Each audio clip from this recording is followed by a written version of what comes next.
Hello, I'm Julie Samako with Southern Wreaths, where we make beautiful wreaths and teach you how to make and sell them. In this video, I want to show you how to make a spectacular magnolia wreath.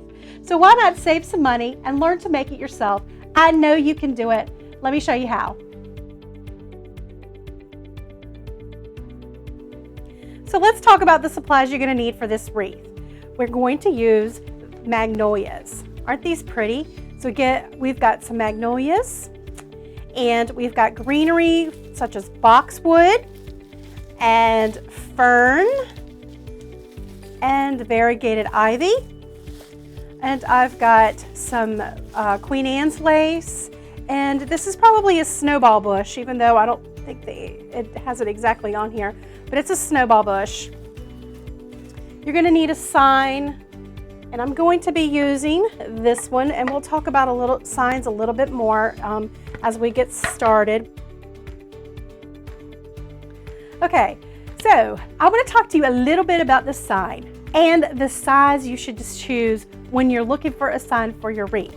So we have to keep in mind that this was, what did I say, an 18-inch grapevine wreath, and what size sign will look good in it. So I'm doing a half moon. I've already decided a half moon design on my wreath, and I'm telling you this a little bit about this so that you can learn while you're making your own wreath too, when you're choosing maybe a different sign, or if you're trying to make a different style wreath, or maybe this is a magnolia wreath and you want to make a fall wreath. So I'm trying to teach you a little bit. That's the beauty of the Wreath Making of the Month Club, is I get to go into a little bit more detail with you. All right, so let's go ahead and attach the sign to our wreath. So we've got the glue is dried. Remember where we said we wanted to put it, right up through there. We want to make sure that the wire is going to be in the exactly where the wreath is. So I'm just going to bend these up just a hair so they'll be easier to push the wire through the wreath. You don't want the wire to wrap around the wreath. You always want to push the wire through the wreath, because if the wire goes all the way around the wreath and it tightens up just like this, it always makes it tighter for flowers to go in. And then you're also going to see the wire or the pipe cleaner on the edges, and it takes more time to try to cover up the mechanics that way. So always make sure that you go through the wreath. All right, so let's see.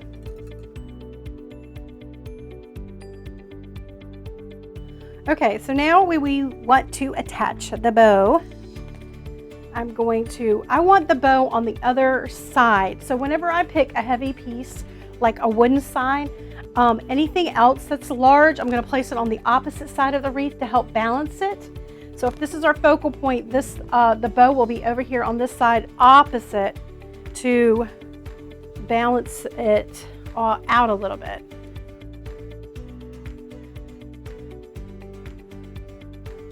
If you have wooden floral picks, these are 4 inches. I recommend the 4 inches. 3 inches are too thin and they always break, so I like the 4 inches.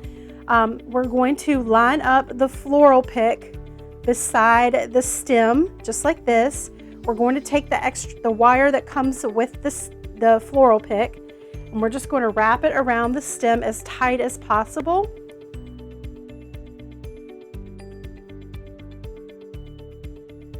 All right, so we've added the evergreen, or the filler, what's this called, fern. We've added that. Now I'm going to switch gears.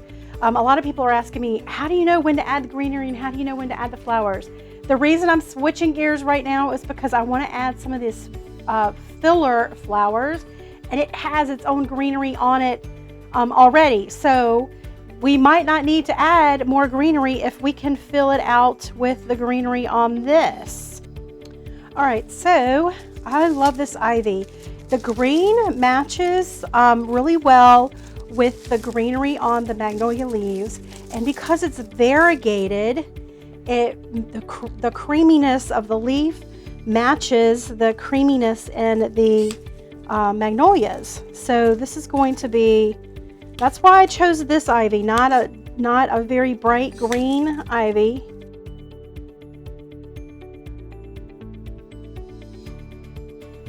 So we've gotten all of the greenery added, and all of the flowers and all of the filler. So the last thing that I'm going to do is I'm going to trim these streamers a little bit because this isn't wired. Let me see real quick if I can dovetail. I'm wondering if it's going to ravel. It probably is. So because it's burlap. So what I'm going to do is just cut it at an angle right here. So that cut that off a little bit shorter. I'm going to cut this at an angle right there. This is just going to finish it off a little bit nicer. Cut this one right there.